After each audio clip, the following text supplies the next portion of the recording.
Welcome to the Undisputed podcast. I'm your host, Jenny Taft. This podcast is the full show from today's episode of Undisputed from start to finish. They've got a busy slate, so skip Shannon, let's get to it. This morning, we're going to get started with the Patriots and the Giants from last night. The Giants gave the Patriots a slight scare with a 14-14 score that lasted late into the second quarter. From there, though, you know the story, all Brady and the Pats. New England would score 3 unanswered touchdowns, 2 of them QB sneaks from Brady to go on to win 35-14. Brady finished with over 300 passing yards, but important to note, he also had a pick and a fumble. So, Shannon, what grade would you give Brady's performance last night? F. Ooh. What? F, Skip Bayless. F. I think that 'Cause cold here's the it thing. just shrunk your brain.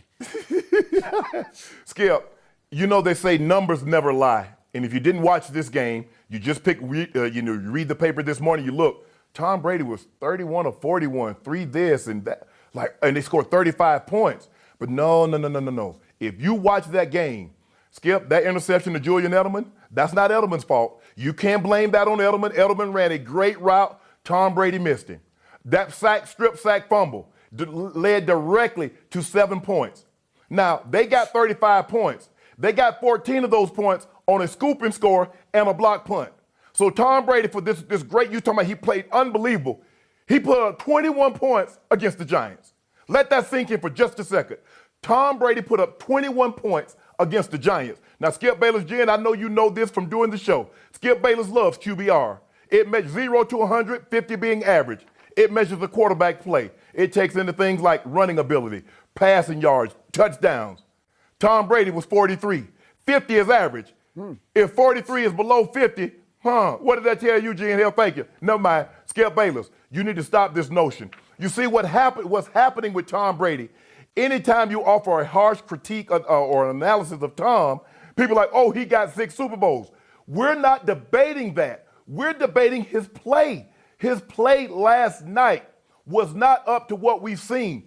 What we saw, Skip, how many shovel passes are they going to throw in a game? How many rim routes to the back are they going to throw? How many shallow crosses? He's not pushing the ball down the field. He pushed the ball down the field, I think, if I'm not mistaken, I counted 3 times. And the last one, they really didn't need it. It was a great catch by Julian Edelman, who laid out. That wasn't a great pass. That was a great catch by Julian Edelman. This notion that Tom Brady's playing great, I haven't seen it. Outside of the first game of the season against the Steelers, I don't see what everybody else is seeing. And that's one of the reasons, Skip, I do not watch television with sound. Because a lot of times, if you watch with sound, oh my God, he's playing unbelievable. Oh, this guy did that. Oh, that guy did that. No, he didn't. No, he didn't. So with that being said, I gave him an F because that 43 QBR, that scooping score that he gave up, that horrible pick, and Skip, he's starting to flinch. Fourth quarter, on 4th and 5, the one he threw to Edelman, that defensive end brushed by him. He wasn't close. He's ducking. He's hearing the gunfire. You watching it. Look at his monitor. You see it? Yeah. He's flinching. He flinched. Interesting. Yeah. So it's very interesting. So he had a QBR of 43, which is fairly close to 50, which is pretty close to average. Aaron Rodgers. Wait a second. My turn. Aaron Rodgers last Sunday at Jerry World had a 48, so it's slightly below average, 43, 48. Would you have given Aaron Rodgers an F? No, you would have given him an A for his performance because he beat those Cowboys at Jerry World. No. Hold on, Skip. Hold on. Before you go, did Aaron Rodgers have a strip sack fumble that lead to a touchdown, and did he throw an interception? A simple yes or a simple no will suffice. Did Aaron Rodgers have Aaron Jones as his right-hand man and his left-hand man? Did Aaron Jones not take over that game? Was it more of an Aaron Jones game than an Aaron Rodgers game? Yes, it was. Was Aaron Rodgers mostly a game manager last Sunday? Yep, he was. And yet, what was Tom Brady? Now it's my turn. Thank you very much. Okay. So I want everybody to let this sink in that my man, Shannon Sharpe, just gave Tom Brady an F for a 43 QBR. Now, let's see what I give him. I'm going to go A- because I had my sound up on my TV, and if you had your sound up, you would know The wind last night in Foxborough was extreme. It was severe. It was gusting to 35 and 40 miles an hour. And if you were going with it, it was hard to touch pass it deep because the throw to Edelman at the end, I know it was just a sort of a game closing throw, but still, it's hard to touch pass it because we saw what happened in the first quarter with the interception. The ball was just funky flying. It was just like if you threw it up in the air, it was God only knows where that ball might go given the gust factor at that moment. So extreme wind where you're throwing into it, where the ball's going to nosedive, or obviously with it, it's just hard to let it settle in a receiver's hands. And Julian made a great catch, but that was a really good throw with the wind to even get it in his vicinity because Daniel Jones was having all kinds of trouble with the wind too.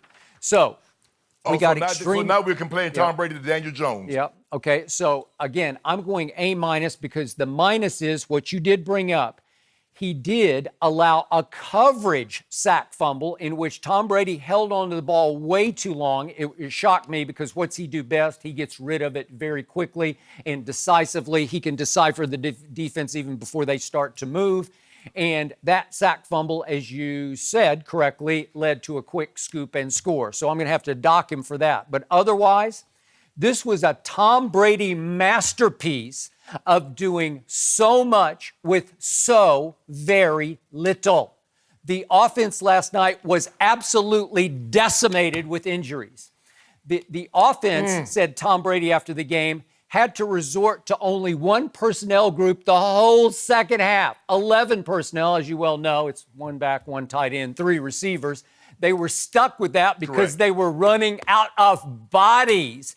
They even lost the backup fullback last night, and they had already lost Josh Gordon last night, and they were already down the 2 key pieces in the offensive line. Obviously, the left tackle, Isaiah Wynn. I think I'm speaking, but go ahead. Skip, I just want to ask you one question. Why did they lose Josh Gordon? How did they lose Josh Gordon? What had happened to cause Josh Gordon to get injured? He was trying to run down was it the scoop and score play, or was it the yeah, it was the scoop and score play. You know what it was. Yeah, it was. Yeah, you know exactly what it was. And he got his leg stuck underneath him. Okay, well, I'll give you that. I just took I docked him for that. I agree with that. And I was really surprised Josh Gordon made that much of an effort to save the save the play, and he got his leg stuck underneath him, and it looked bad. But they did say he might have been able to return, so maybe that's at least a silver lining of the good news for this team. But to finish what I was saying, Tom Brady's down his starting center, David Andrews, no left tackle, so 2 key pieces, no left tackle, no center. They can't protect him nearly as well as they were last year. They can't run block because did you see the sequence early in the game on the first drive when they got it all the way down to 2nd and 3 at the Giant 21, and they go Sony Michel for 2. Now it's 3rd and 1. They go Sony Michel for 0, and then it's 4th and 1, and they go Sony Michel for 0. They can't run the ball. Sony Michel got loose at the end of the game, which just killed the clock, for 26 yards, and that barely put them over 100 yards rushing for the game. So Tom Brady has much less protection than he had last year. He does not have the number 1 rush attack in the playoffs that helped protect him a little bit. And last night, you know my old joke that I always tell you, that Tom Brady could virtually just come out before a game and look up in the stands and say, hey, you, and you 3 guys from Dorchester, come on down. I'll make it work with you 3. I'll throw to you 3 tonight. Last night, Tom Brady was virtually throwing to 3 guys from Dorchester. I don't know if you had the sound up. No, you didn't, so you don't know. But he's throwing to an undrafted free agent named Gunnar Olszewski. Gunnar Olszewski? Really? That he became a key piece in the passing attack. How about another undrafted free agent named Jacoby Myers? He was making him go last night. Made him look pretty good. And how about the 7th rounder from 2 years ago named Ryan Izzo, basically the backup tight end because they lost their quote-unquote starting tight end, Matt Lacoste, to injury. So all of a sudden, that's who you're throwing to last night, and they had to line up Ryan Izzo in the backfield as a blocker because they'd lost the backup fullback. Wow, that's what Tom Brady made work. And by the way, I'm going to repeat those stats again. 31 of 41 for 334 in extreme wind with a decimated offense. That's brilliance. I got to tell you, who could do that? Skip. No, Skip. So let me get this right. You make an excuse, you talk about the win. Although Tom Brady's been playing in that building and win in harsher conditions for the last 20 years. You're making that excuse. You're making the excuse, they had to go 11 personnel for the entirety of the game. You made that excuse. But here, in the second half. But what it sounds like to me, a man once told me, Skip Bayless, excuses are the nails that's used to build a house of failure. We don't use excuses here. You either do or we don't. They're now, 6-0. You don't allow anybody else. Failure? I don't know. Maybe it's 0-6. Maybe I got dyslexia now. I don't know. I think it's 6-0. It's my turn. I'm talking now. Hold on, Skip. Let's be real. Come on now. Who have they beaten? How many teams have they beaten? They're 6-0. How many of those teams will be in the playoffs? Be honest. How many? I don't know. It's still early in the season. I don't know. Could Buffalo catch fire? They might. Okay. So Pittsburgh, the Giants, the Jets are going to be in the playoffs. They're going to make the playoffs. Is that what you're telling me? No, probably not. No, I agree. That's what we said about the defense from the start. We both agreed as late as yesterday. The defense really hasn't faced anybody yet, and they still haven't, and they won't next. It's a week from Monday night against the Jets. Right. And then I'm not even sure they're going to face much with Baker and the Cleveland Browns the next game. But as we go along, there's a stretch. They'll start playing some tougher opponents, and we'll see about the defense. But about the pass defense. But when you look at it, it's not like the Patriots offense have faced outstanding defense. The one defense they faced, Buffalo. Tom Brady threw for 150. Buffalo, 150, an INT, and no touchdowns. Yep. They won. But all the offenses that they faced are bottom feeders. They're 30th, 31st, 32nd, 28th, 26th. So this notion that all of a sudden they're beating up on Powers is not true. Stop making all these excuses. This personnel. You don't make excuses for anyone else. Aaron Rodgers, you didn't make excuses for him. If you're out there, you're able to go. I don't want to hear nothing about the win. So this was the first time the wind has blown in Foxborough in 20 years. Is that what you're telling me? No, obviously he's done this before, but it was severe last night. Okay. And as I learned from many coaches back to Bill Walsh and Tom Landry that I got to know very well, the number one X factor in pro football is not rain, it is wind. That wind is the mitigating factor. It can undo you faster than rain can. So that's just me. That was a hard night to play quarterback. It can, Skip, but here's the thing, the advantage that that Tom Brady has. He practices in those elements. Now, a team that's coming from a dome or a team that's coming from warm weather and having to deal with that, you're absolutely right. But there's a reason why Phil Simms, Phil, the old quarterback of the Giants, said in the Meadowlands, the wind will swirl. But having played in there for a number of years, he knows where to throw, how to throw the football. Trust me, Tom Brady's played in Foxborough his entire pro career. He knows how to throw the football in wind. So don't make those excuses. But it's a definite valid excuse last night, especially when your number one. We don't do excuses. Here's the other thing. The number one target that you have to throw for 334 is a 33-year-old former quarterback taken in the 7th round, playing with cracked ribs, a guy you don't have a whole lot of use for, named Julian Edelman. Not a whole lot of use. No, Skip. Hold on. Well, since I noticed you kept saying he's a former quarterback. He's a former 7th-round pick. You left out one former. He's a former Super Bowl MVP. Don't forget to throw that in there. I have the utmost respect for Julian Edelman for what he's been able to do to carve out a niche, make a name for himself, and win a bunch of Super Bowls. I just don't think he's a top 10 receiver. But that's not the here nor there. That's not what we're debating in this situation. But I'm tired of you making excuses for Tom Brady when he doesn't play well. I don't think Tom Brady played well. You look at the numbers, and if you didn't watch the game and you just read the stat line, you're like, oh my goodness, Tom Brady. But watch that game. Skip, all of it was rim routes. All of it was shadow crosses. How many shovel passes are you allowed to throw in a game? The same amount you've been throwing for 20 years. It's just part of their offense. It's what they do every single game. It's how they got back in the Super Bowl against the Atlanta Falcons. And by the way, I'm going to finish my point on Julian Edelman. He threw him 15 balls last night. He caught 9 for 113 yards. and he was doubled every play, and a lot of the doubling was done in tandem with Janoris Jenkins, your favorite cornerback, Jackrabbit. He puts those cuffs on people, right? And I got to tell you, Julian was just eating him alive last night. Skip, Jack Rabbit was out there with cowboy with boots on last night because he was slow. But you see what they did, Skip? That last pass to Julian Edelman, they had him bracketed.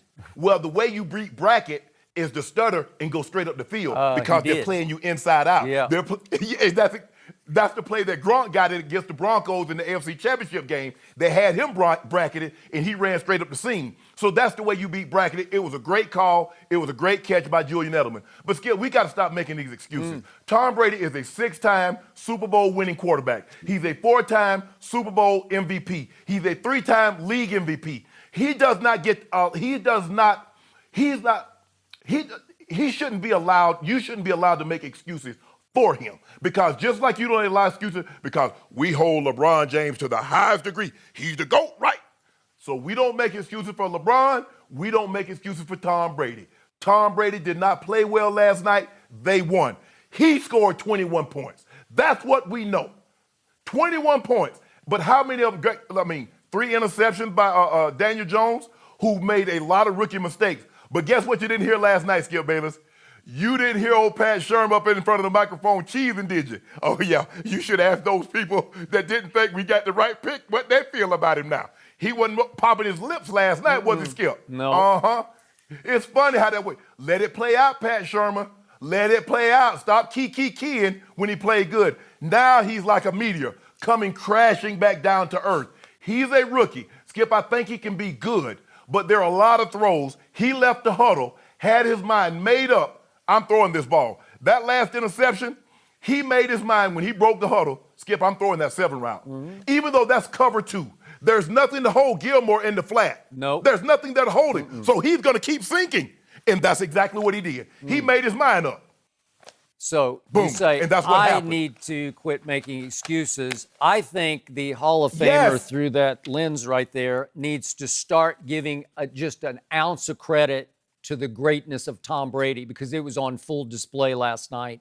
Because to be able to pull off what he did, you can't argue with the numbers, 31 of 41 for 334. That's pretty extraordinary when you're throwing to guys you've never thrown to before. Are you kidding me? Do you know what most quarterbacks would look like in a game like that, in that wind? It would be a disaster. Those numbers are extraordinary. They were in trouble. It was 14-14 going to the fourth quarter.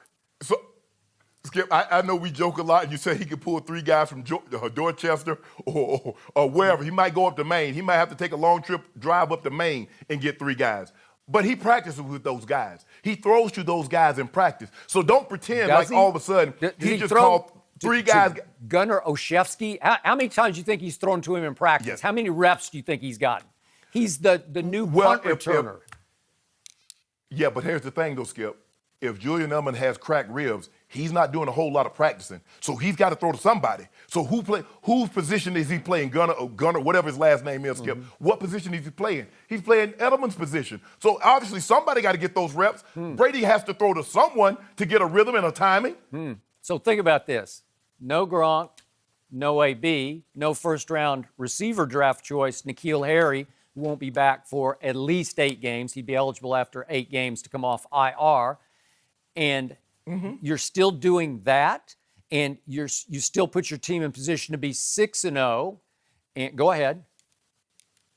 But here's the thing, though, Skip. I think the thing that made Tom Brady so great is that he did this without an AB caliber receiver early in his career. He did this without a Gronk. So that's what elevated Tom Brady, is that he won Super Bowls without an A-list wide receiver. He won Super Bowls without an A-list type tight end. He did these things. So that's why Brady got so much credit.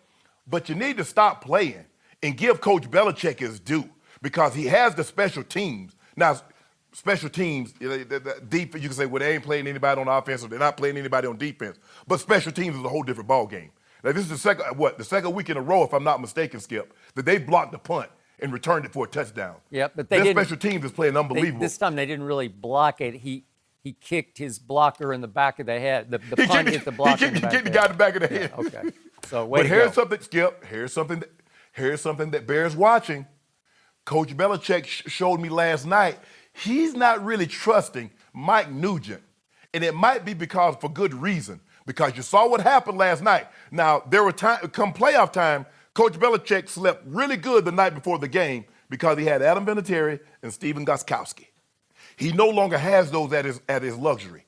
So it's going to be very, very interesting because come playoff time, Skip, a lot of times these games are decided by a field goal, by a kick, here or there. Okay, just remember, again, killer wind, and he was kicking into it, and he didn't trust him from 40 yards into it, and then I think it was a 30-some-yarder into it, maybe close to 40, but he let him try one, and he couldn't knife through it, and the ball started to hook and get blown down and hit the left upright. So, again, I'm gonna give the kicker a break, Mike Nugent. That was a hard kick.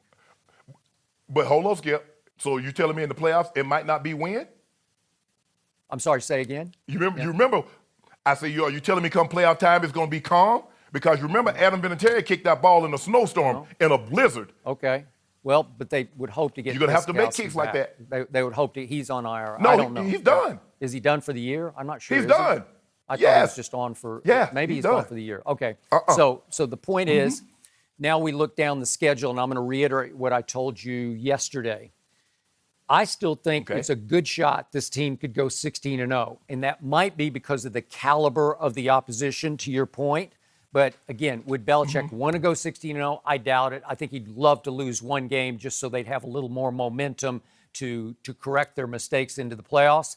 But it's going to be hard to keep them from having home field advantage throughout because, as we said, you get an even better than mini bye now because you get all the way to Monday night until you play the Jets. Then you get the Browns at home. Then you go to the Ravens. They're better. Lamar's still growing against this defense.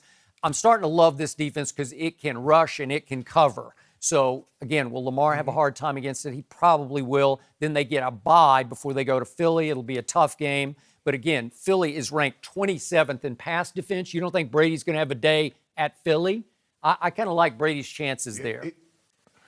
He might, but Skip, and to your point about that defense, I think Jamie Collins has thrown his name into the hat for Defensive Player of the Year. Yep. So has Stephon Gilmore. Both. Those two guys really stand out. Devin McCourty, is doing his thing, but those two guys, Gilmore is taking. Yeah. I love what they did last night, Skip. They took Gilmore and they put him on their second best receiver, and they kind of rolled coverages a little bit towards Golden Tate. Golden Tate got him when they went. But they went they basically played two coverages the whole night and sprinkled in a little bit because they went zero coverage with no safety in the field, and they went cover one safety in the middle of the field. Other than that, Skip, that's what they did, and they brought pressure. Yep. They played a couple of snaps of cover two. They fooled Daniel Jones once.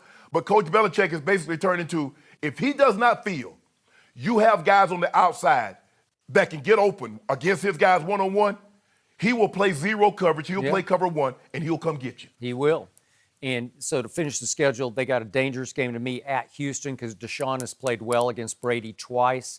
And then you got Patrick Mahomes. It'll be a tough game, but still, I don't think the Chiefs' defense can hold up against Brady. So in the last three games are pretty much gimmies. I think they got a real good shot of going 16-0. Regardless of what grade you give him, you got to congratulate him not on the W, but Brady also passed Peyton Manning for the second spot on the NFL's all-time passing yards list. And he took no credit for it. No mercy. Hey, Undisputed listeners, it's Jenny Taft here to talk to you about forhims.com, a one-stop shop for hair loss, skincare, sexual wellness for men. 66% of men start to lose their hair by age 35. Once you've noticed thinning hair, it can be too late. So the best way to prevent more hair loss is to do something about it while you still have some. Hims is helping guys be the best version of themselves with licensed physicians and FDA-approved products to help treat hair loss. These aren't snake oil pills or gas station counter supplements. They're prescription solutions backed by science. 4Hims connects you to real doctors online. It's completely confidential and discreet. Just answer a few quick questions, and if a doctor determines 4Hims is right for you, they can prescribe you medication to treat hair loss that is shipped directly to your door. Order now. My listeners can get started with the Hims Complete Hair Kit for just $5 today, right now while supplies last, and subject to doctor's approval. See website for full details and safety information. This could cost hundreds if you went to the doctor or a pharmacy somewhere else. Go to forhims.com/undisputed. That's forhims.com/undisputed. forhims.com/undisputed. No mercy. The Cowboys have dropped 2 in a row, with the defense giving up 23 points a game in those losses. Skip is cringing right now. When asked about what's changed the past 2 weeks, Pro Bowl defensive end Demarcus Lawrence says it comes down to this D needing to get its swagger back. Interesting analysis. Shannon, do you agree? No, it's just not that simple. Teams have gotten tape on the Cowboys, Skip. Right now, they're a middle-of-the-pack defense. That's what they play like. We had this, you're looking at them and what they did the first 3 games. They were playing very porous offenses, and they feasted. And now they play better offenses, and they don't look like the same. Demarcus Lawrence is finding out the hard way. When you get big-time money, teams are going to give you big-time attention. And he's slow out the gate. But that's to be expected. But when you're that type of guy, like Skip Bayless told me about Aaron Donald, when you're that type of guy, you have to find ways to get to the quarterback. You have to find ways to become disruptive. I was watching over there last week, the Bears playing the Raiders in London, and they had a steal shot where Khalil Mack was getting triple teamed. The tight end, the guard, and the tackle was blocking Khalil Mack. That's the respect that they show guys like that. That's the respect that they show Demarcus Lawrence. But you got to find a way to become disruptive. So now you got to depend on other guys to make plays so somebody else can slide to get the protection slid their way. Skip, when I watch the Wolf Hunter, he doesn't look the same. He's missing a lot of tackles. He's running by a lot of tackles. And I don't know if you've noticed that, but I've watched him. Jalen Smith is still flying around, but he's not making those impact plays that he made last year. Nope. Those plays that he was flying and nailing guys in the backfield. He's still flying around, but the impact plays that you saw from this young man last year, you're not seeing them just yet. Nope. And the Wolf Hunter, as I said, is missing a lot of tackles. But Skip, let's not pretend, Demarcus Lawrence, let's not pretend you're the 85 Bears. You're not the 2000 Ravens or the 02 Bucks. That's not what you are. You're a good defense. But you run into some power teams, some better teams than what you played the previous 3 weeks. And if you're what you say you are, but guess what's going to happen, Skip? They're going to play the Jets, who aren't very good, and they're going to trounce them, and they're going to say, see, we got our swagger back. No. We're going to find out over this next month, 6 weeks, if you got your swagger back. Because they got some big dogs up on those schedules. And we're going to see, are you a big dog or you're the puppies that you were feasting on the first 3 weeks of the season? So I hear somebody dreading what my Cowboys are going to do at Jets, right? Because somebody fears he'd have to come in and sit for real right there in that seat on Monday and take it, right? The Jets, really, Skip? You're gonna pound the desk and say, "How about my Cowboys?" After you beat the Jets, really, Skip Bayless? You ought to be ashamed of yourself. It's them Cowboys, just for the record, but I will do that if they win. And I'm not at this point even for certain that they're going to beat the Jets, because it has come to this. And speaking of this defense and this defensive player in question, it just might be the death of me, because I'm getting close to renaming Demarcus Lawrence just Marcus Lawrence, because there's no D in Demarcus, right? It's just Marcus. You're just Marcus until you start showing me some real D. And you can't tell me because he got $100 million that suddenly people are focusing on him. He made the Pro Bowl the last 2 years. You don't think people were focused on him the last 2?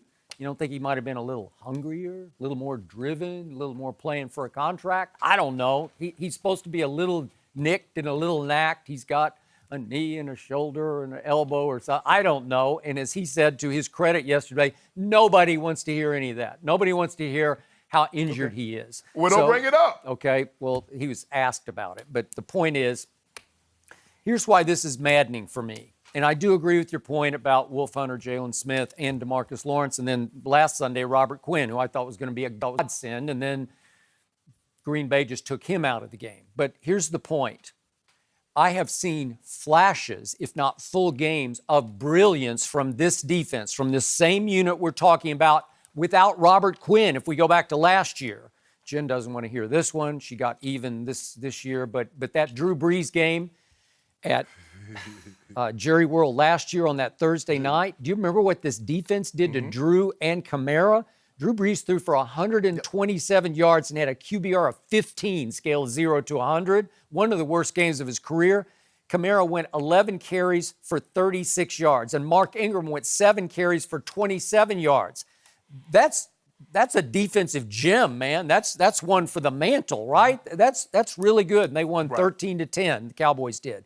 Then remember what they did to Seattle in the first playoff game? Seattle came in the number one rushing attack in all of pro football for the regular season, and they wound up with 24 carries for 73 yards. And Russell Wilson, before the last-ditch drive, because Dallas got ahead 24-14, and then with 2 minutes left, he just goes boom, boom, boom down the field to Tyler Lockett, hit him for 53, had 75 yards passing late. If you take those away, he had 158 yards passing. So it's not like Russell Wilson torched them or had a usual Russell Wilson kind of game. So there's another defensive gem. So you'd say, that's pretty great, right? Then they come out here to Los Angeles for the next playoff game, and they give up 273 rush yards. How do you explain that? How do you go from Seattle, the number one rush attack, gets 73, to the Rams get 273? That's impossible. It's inexplicable. Right. It's mind-blowing. It's taking years off my life because there's no rational, logical explanation for that.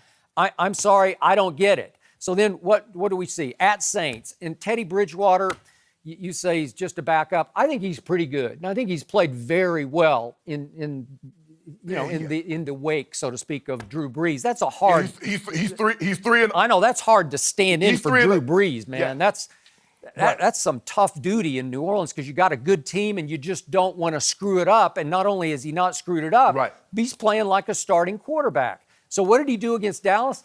He couldn't get the ball in the end zone. They didn't score a touchdown against Dallas, and it wound up 12-10. So was my defense pretty good that night? Yeah. And Kamara went 17 carries for 69 yards. Not like he ran wild on them.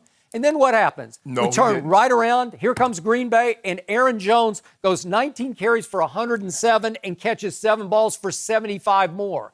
Mind-blowing, mind-boggling, gut-wrenching. In the end, I can't draw a bead on this. None of this makes sense to me, except I'm clutching to the silver lining. I've seen this unit play really well. And to your point, you call them middle of the pack. If I just do stats, and again, you can come back and say, well, those first 3 opponents were high school teams.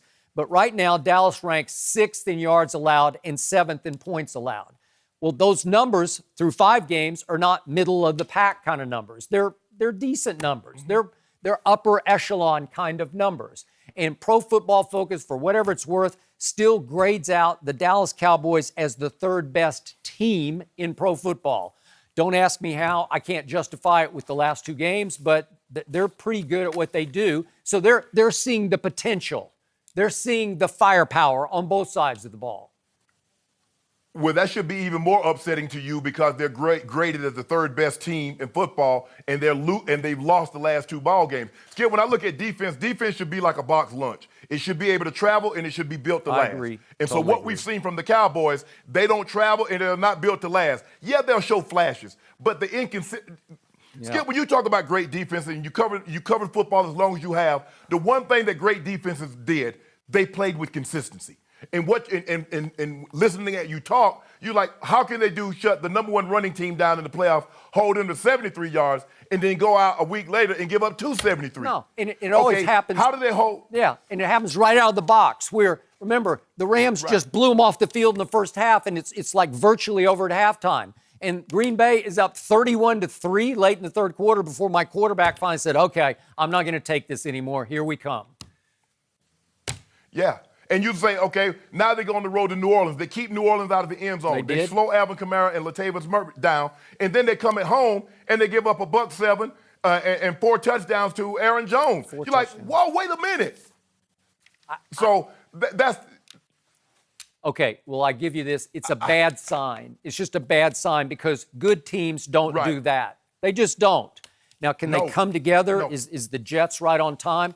listen, my gut feeling right now, because of the defense and because Sam Darnold's back and because Le'Veon could have a day against them, my gut feeling is that the Jets will come within 7 points. It's a 7-point spread. Yet I'm not going to bet against my team. I'm just telling you, I think it'll be a relatively close game, and I hope I'm dead wrong about that. It shouldn't be a close game, Skip. There's no reason you shouldn't beat these guys by 14, 17 points. You guys are better. You have the third best roster. I can assure you the Jets are somewhere below 25th best roster in all of football. You're better at basically every single position. And so for you guys to go down there and play this game close to the vest, this game really should be over at halftime. So Dak Prescott, I don't know who the backup is, but he should be playing midway through the third quarter. He should finish this game out. This has 23-17 written all over it for me. That's how it feels. You ought to be ashamed. You ought to be ashamed of yourself. Well, then I'll be ashamed on Monday. I'll be ashamed. What do you have it at? 3 touchdowns? They should. The Cowboys should get somewhere around 28-31, 28-31. I'll say 31, probably 31-13. I hope you're right. That's what the score. You're wrong. That's what the score should, Skip. That's what the score. If Pro Football Focus is correct, this is the third best roster, third best team, or however they graded it out. Yeah, they're just grading them out as a team. Yeah, I agree. But you got to do it. You got to show me. You got to be that. And Absolutely. They haven't been that for the last 2 Sundays. And then the next Sunday, here comes your team. They will walk into Jerry World because they are walking to them. Right? Go walk into him. Go walk it out, too. Watch him walk it out. Okay. He'll walk away with the L. With the dude. Yep. He ain't coming to my restaurant. Nope. Antoine Woods, a full participant in practice on Thursday for the Cowboys. And I think maybe the 2 tackles, the offensive tackles, the 2 stars will be back. They said there's a chance they'll play. So maybe some reinforcements for your defense, Skip. We will find out. Although Randall Cobb is supposed to be no good. So we'll see. No mercy. The Texans head to Kansas City to take on the Chiefs Sunday. When asked about Patrick Mahomes, Houston quarterback Deshaun Watson said they're, quote, very similar. Since being drafted in 2017, both QBs have just over 7,000 passing yards. They're within 5 touchdowns of each other, and both have fewer than 20 interceptions. The one glaring difference, Watson has been sacked 64 more times than Mahomes has. And that adds up. Shannon, do you agree that Watson and Mahomes are similar to each other? In certain aspects, both guys are mobile. Deshaun, I believe, is a little bit more mobile than Patrick Mahomes. Both guys has arm talent, but I don't know if there might not be 3-4 guys in the history of the NFL, in the 100-year history of the NFL, have better arm talent than Patrick Mahomes. I've never seen a guy that can throw from the platforms, the distance in which he can throw the football, with the accuracy in which he can throw the football. Skip, the guy can literally roll left for a right-handed quarterback, throw completely across his body for 40 yards. That throw that he made for the touchdown, Skip, there hadn't been a whole lot of guys in NFL history that could make that throw. Agreed. A lot of guys, when they throw the ball across their body, Skip, they have to pull up, come to a stop, and throw the ball. He doesn't have to do that. He can throw the ball off his right foot. He can throw the ball off his left foot. You won't see very many guys that can do that. Yes, the ability to escape sacks, I think both have great ability to get out of harm's way. But mobile quarterbacks, and Deshaun I believe is the more mobile of the 2 quarterbacks, runs himself into sacks. This is not all on his offensive line. Yep. Skip, Randall Cunningham got sacked a lot. Michael Vick got sacked a lot. True. Cam Newton. We're talking about some of the most mobile quarterbacks in NFL history, because while they run themselves out of sacks on the backside, they run themselves into sacks on the front side. They hold on to the ball too long trying to make big plays. Deshaun Watson is unbelievable. But right now, Patrick Mahomes is on a different level than any quarterback.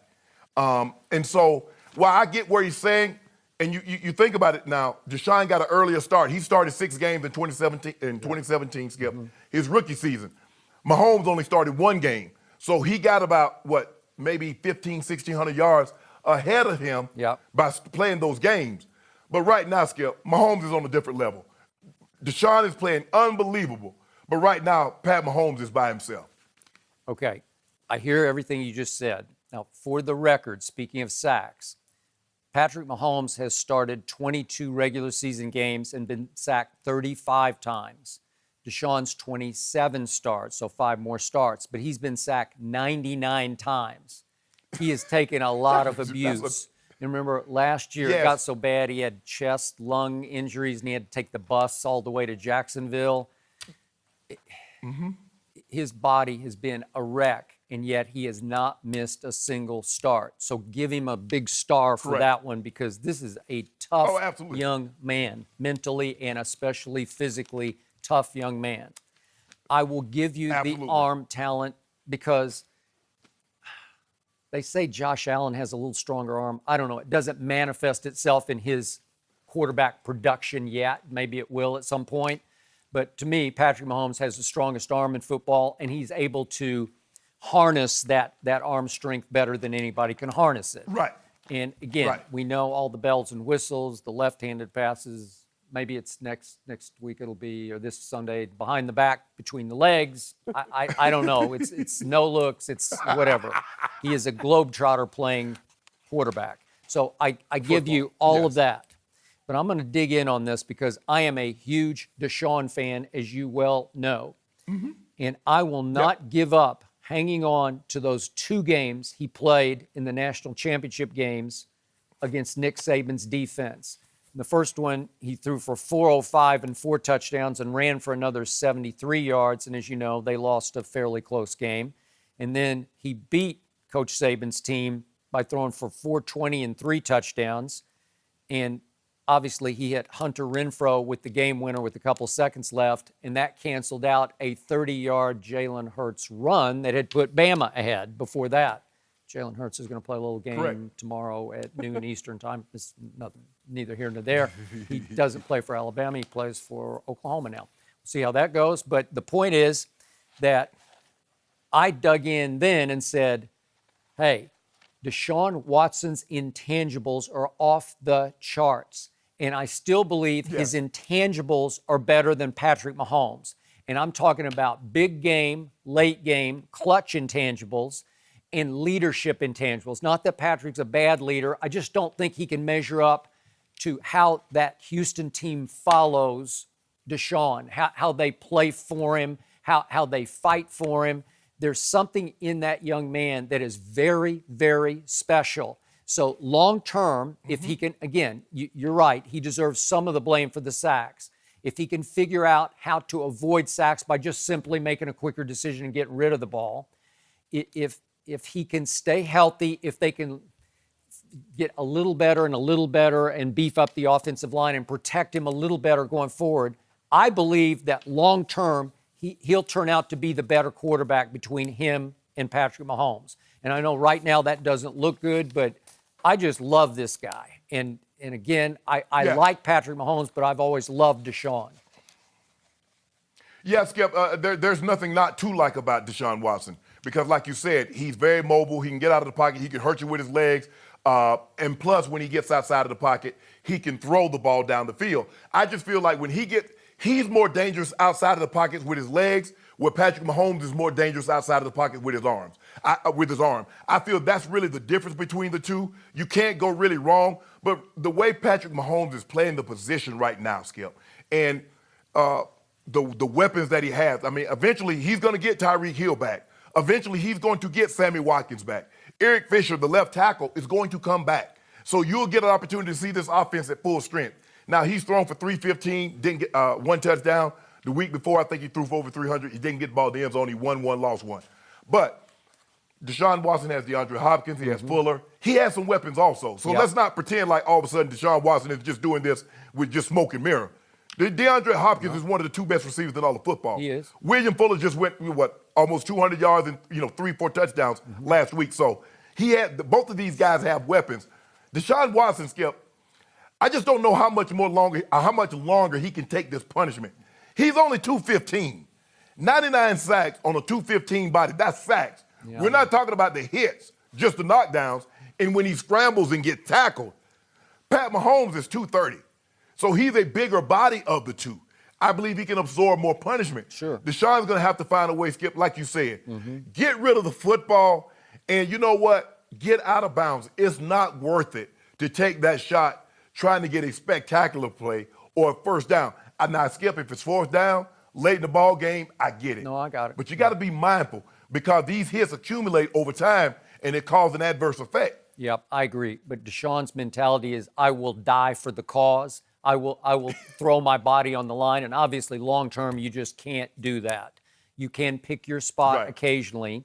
But in the big picture, if we look at what just happened, the tables turned this past Sunday, because Patrick Mahomes at Kansas City versus Indy was pressured a season-high 38% of his dropbacks. What happened? By his standards, he didn't have a very good game. And they lost at home 19-13 to an Indy defense that didn't have Leonard, one of the best linebackers in football, one of the best defensive players in football, and neither starting safety played for the Colts. So, boy, that was a little shaky by Patrick Mahomes, but a lot of it had to do with the pressure that Indy was able to bring. Deshaun Watson, on the other hand, at Houston was not sacked, and he was hit only one time, albeit by the Atlanta Falcons, and he just threw a party. He threw for 426, 5 touchdowns, and no interceptions. And that's the 5th time in 28 starts. Think about this. 5th time in 28 starts, Deshaun Watson has gone 5 touchdowns and no interceptions. That's pretty extraordinary. But the sacks are muddying the water, So, again, when he gets some time and he's upright in the pocket all day, his QBR was 98, which was pretty great. It's the second best of the season in pro football. And the thing is, Skip, this always has been and it always will be. If you want to, I don't care how great your quarterback is, very few can stand that pressure. If you pressure him and put him on his butt, bad things normally happen for that guy. And that's the way you get to Tom Brady. That's the way you get to Peyton Manning. If you want to Mahomes, Deshaun Watson, it does not matter. You must get them off that mark. If you let them guys have a clean jersey, you're not beating them. It's not going to happen, Skip. You're not going to beat them. So is it possible that your homeboy could lose a second straight game at home? Is that possible? It's possible. I keep telling you, Skip, they put man on the moon back in '68. Yep. So anything's possible. Really? You want to impress me, put man on Pluto. Okay. Now, why what my homeboy, see, you messing with his name, Skip. You better put some respect on that man's name. I'll put more respect on Deshaun Watson's name. Yeah, I feel, J.J. Watt, Merciless, those guys going to be coming. I kind of feel bad for my homeboy because his defense does him no favors. And that's the problem, Skip. And you say, well, he doing all this. He has to. He has no choice. He knows he must go out there and probably have to score 30 because his defense is going to give up 28.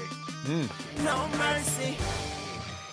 NBA preseason is in full swing, and Kawhi Leonard made his much-anticipated Clippers debut last night. In just 11 minutes of work, Kawhi put up 7 points, 6 dimes, and a steal. After the game, Kawhi's teammate Landry Shamet called him, quote, the best player in the world. What?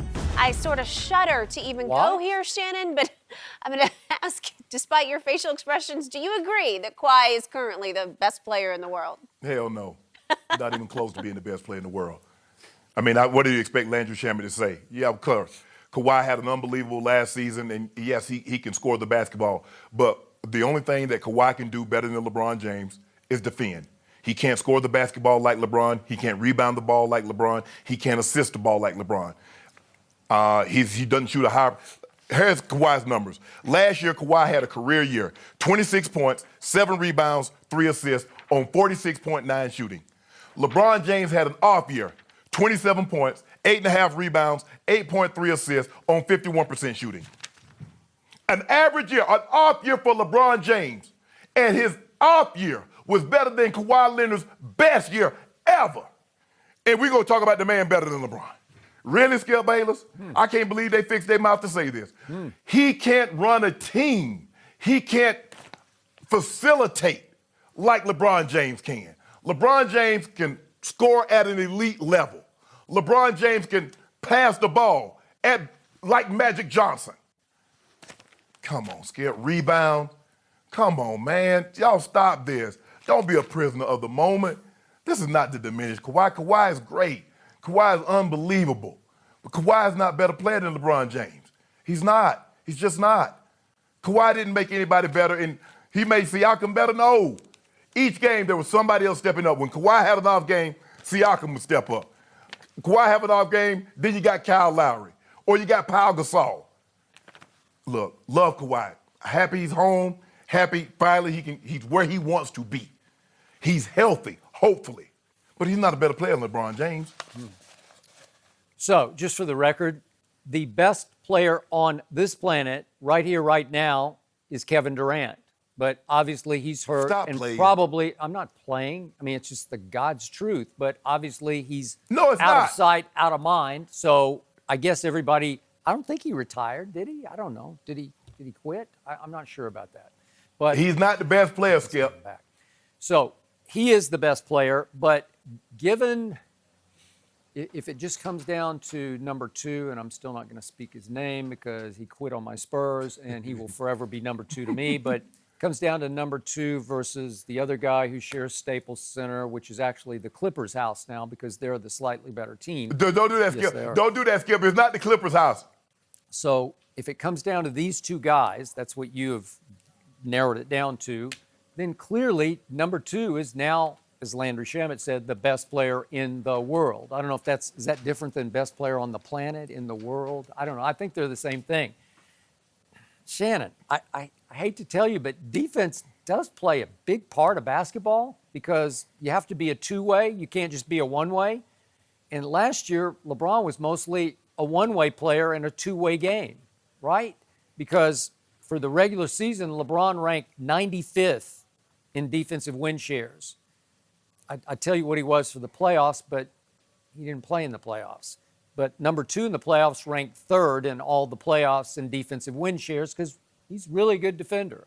I used to tell you back in the San Antonio days, he's the best two-way player in basketball.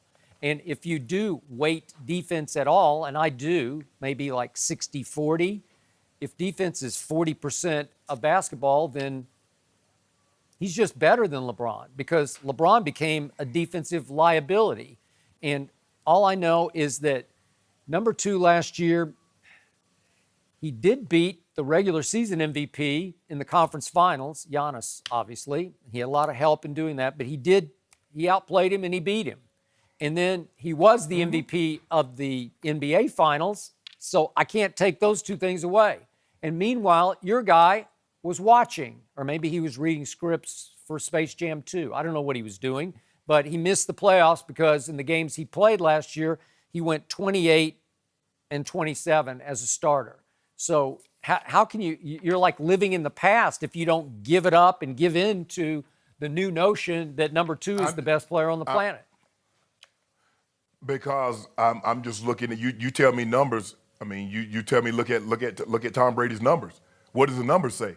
The numbers say 31-41, and they won the game, right? Kawhi Leonard had a career year. Let that sink in. A career year. LeBron James, Skip Bayless, and a lot of others said LeBron James stepped off a cliff. And LeBron had more points, rebounds, and assists, and shot a high field goal percentage than Kawhi, who had a career year, who's what, 6 years younger than LeBron? Okay. Granted, I believe LeBron defensive numbers will pick up this year because he won't have the offensive load that he's had the previous 16 years. He won't need to have to try to get 8, 9, 10 rebounds a game because he has AD, JaVale, and Dwight Howard assisting the ball. Now, I believe those numbers will be on the uptick because I believe for the large part, Skip, whether he's listed as a point guard or not, that's unimportant to me. LeBron James is going to have the ball in his hand the majority of the time. And I believe his assist total will be at a career high. I believe he'll for the first time in his career, year 17, I do believe he'll average double digits in assists. All I know is that even though it was just preseason game, man, number 2 looked happy last night. He looked dominant last night because he only played 11 minutes, scored 7 points, but he had 6 assists. He looked like he was really in the flow. And guess who got 3 of his assists? Big Zoo. Remember Big Zoo? Used to love him. He used to be a Laker. Magic just gave him away. Yeah, Man, you know I love Zeus Skip, and he was playing. You remember when they played the Nuggets at home, Big Zeus was giving it to him. LeBron was feeding him. He had a game, 20 points and like 8, 9 rebounds, was doing it. And I couldn't believe Magic gave him away. I love his game. Play with his back to the basket. He'll challenge you at the rim, rebound the ball. Yes, I think he can be a very good player. And yes, Kawhi's going to look another defender. You got 4 defenders right there because he's going to start. So you got Kawhi on one wing, got Paul George on the other. You got Pat Bev in the front end of the thing, and you got Zoobs on the back end. So yeah, they're going to be a heck of a deep team defensively. Yeah, and but don't we got forget AD, number 2. we got Bron. But number 2's PR man, Landry Shamet, right? Right. I think he hired him to do PR. Exactly. For him, right. Yeah. Okay. So in the end, we're going to see. In the end, all that I have to sort of hang on to my last memories of LeBron James, and all I can reach back for last year was don't do it, Skip. I can't help myself because there was this blooper reel out there. I don't know where it came from, but can we just see it again? LeBron, you threw it off the back of the backboard. Come on, LeBron. Oh, wait a minute. Kuz just pushed him out to cover the three-point shooter. Have you ever seen that before? I've never seen that happen before. LeBron, he's rolling the ball, and then he kicks it out of bounds. Come on, you're better than that. You're the best player on the planet. Wait a second. Mario Hezonja just blocked his last-second shot? Lord have mercy. Come on. That's all you had last year. Those are his highlights, right? Oh, hold on. Man. So the man plays, so let me get this right. The man plays 55 games, averages over 27 points, 8 rebounds, 8 assists, and you pick the 4 worst plays out of those 55 games and say, this is what your man has become. There are actually 6 or 8 other ones, but we don't have time, and I don't want to pile on. I just narrow it down to those 4. Yes, you do. Because Mario Hezonja, oh, God. Now he's a trailblazer, okay. So LeBron's got to see more. What about those triple dubs? You ain't put any of those. What about that 50-point, that virtuoso when he went on the road to Miami? What about what he did to the Nuggets? 28 and 27. What he did? Come on, Shannon. I'm sorry. You got to give it up because the Clippers clearly look to be a little better than the Lakers are right now, and it pains me to have to admit it. But we're gonna fight. You know, if I can stoop to admitting it, you have to stoop to admitting it. Number 2 is the best player on the planet. Guess what? We're going to get to find out in about 11 days. We're going to get to find out. All this bumping the gums ain't going to mean nothing because we're going to see. Kawhi going to have to see us. Well, somebody got to deal with AD. Somebody's going to have to deal with Jen's Pelicans because that's must-see TV. Whoa, is that not going to be fun? I can't wait. Man, we're going to go down there and drink up all them smoothies at the Smoothie King Center. We're going to drink up all them smoothies. Come see it. Come on. You know, at some point, fairly soon, maybe that kid named Zion will be challenging for best player on the planet. He just might. He's well on his way. He's on his way. Skip, yep. We can't be the best player on the planet for perpetuity. I mean, we've just been the best player for the past decade. I mean, nobody's had a stretch this long. Nobody has had a stretch as long, a continuous stretch of being the best player on the planet like LeBron James. That's fact. Okay, I'll give you that. And it means what? It means nothing because we're talking about right here, right now. It means we're about to get that title this year, right here, right now. Okay. Maybe it means that LeBron's about to catch Michael B. Jordan as an actor. I don't know. That's about all he's going to catch. There you go. Y'all are going to have a fun season of debate. That is for sure, no doubt. You keep talking. You keep talking. No mercy. The Giants certainly gave the Patriots a slight scare last night with a 14-14 score that lasted late into the second quarter. You know the story from there, though. It was all Brady and the Pats. New England would score 3 unanswered touchdowns, 2 of them QB sneaks from Brady, going on to win 35-14. Brady finished with over 300 passing yards, but note, he also had a pick and a fumble. We are now joined by Fox Sports contributor Rob Parker. Good morning, Rob. What's happening? Good morning. What's up, Shannon? Great morning. What up, Rob? Patriots 6-0. Way to go.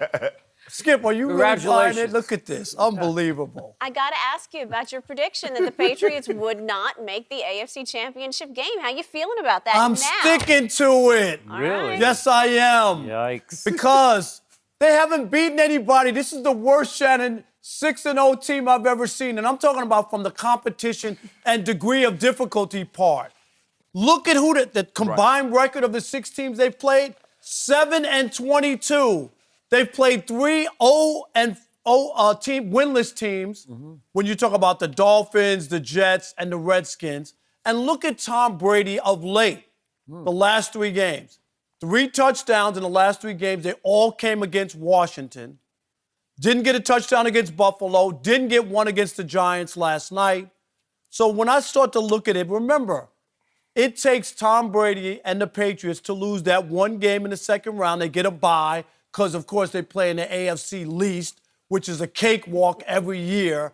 That's why it's so easy to make the Super Bowl, because all you have to do is win 2 games in order to get the Super Bowl when you win the division. So, yes, they still can lose because when they played Buffalo, by far the best team that they played, they struggled. Struggling, Shannon. They won 16-10. They struggled. They can be beat by a good team. They just haven't played any.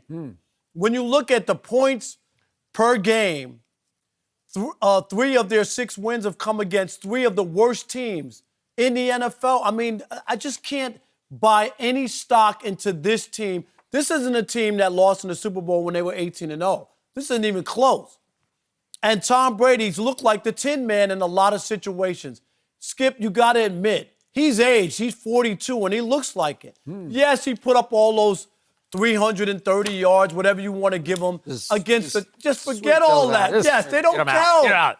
Didn't work. Didn't happen. It does matter who you beat. Okay. And I'm as confident as I was before the season to now that when they play a good team, Tom Brady will struggle and the Patriots will lose. They will not, I repeat, N-O-T, make it to the AFC Championship. Okay, that means they're going to lose at home their first playoff game because that's all it's going to take to keep them from getting to the AFC Championship. I've seen them lose at home to the Jets and Buffalo in Tom Brady's heyday. I've seen it happen. Do you see anybody else down the AFC standings that could go in there and beat them other than Kansas City, maybe? I see the Buffalo Bills. Okay. They could go to Foxborough? They could go to Foxborough with the defense that they currently have and beat Tom Brady. Are they going to make the playoffs? Yes, they're going to make the playoffs. All right. They might. They could. Go ahead, Shannon. I like Buffalo's defense. I don't know if I like their offense. Skip, I'm going to have to disagree with Rob. I think they make it for the simple fact, Rob, you mentioned it. They play that division is not very good. So let's just say outside of that 6 tough game stretch that they're going to have, they're going to win all 10 of those teams because they got Miami again. They got the Jets again. And so that's 2 more wins right there. I believe they go 10-0. Let's just say for the sake of argument, they go 4-2 in that tough 6-game stretch. That's 14-2. They're going to get home field throughout the entirety of the playoffs. So now all they have to do is win 1 game, and they're in the AFC Championship game, which I believe they'll do. I believe right now the way it's shaking out, I believe there's probably only 1 or 2 teams that could go in there and beat them. That's Kansas City or the Houston Texans. But you're going to have to play your best football. I don't feel as strongly as I did because I thought I thought Kansas City defense would be improved, but they've regressed. They're worse than I originally thought they would be. But the Patriots defense, Skip, I can't tell just how good that defense is because they play bottom feeders offensively.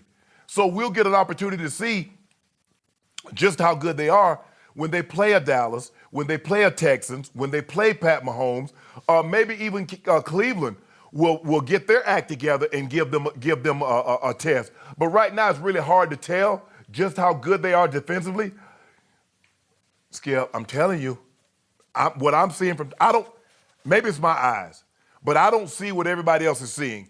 And it's like, Rob, and correct me if I'm wrong, Rob, it's like if you said, well, Tom didn't play good, but he had 6 Super Bowls. I'm not talking about that. I'm talking about the game that I just saw.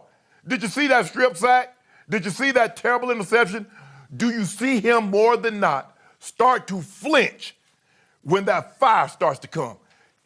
I'm telling you, Skip, nobody wants to admit it. Everybody, because if you say something bad about Tom Brady, it's blasphemous. Because he won 6 Super Bowls and he's been the MVP. I'm not talking about that. But Shannon, you can't take those away.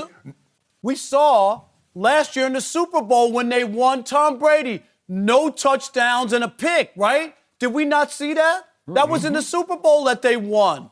So this is a continuation. Did you see the AFC Championship game? I'm talking about the last game we saw him last year, Skip.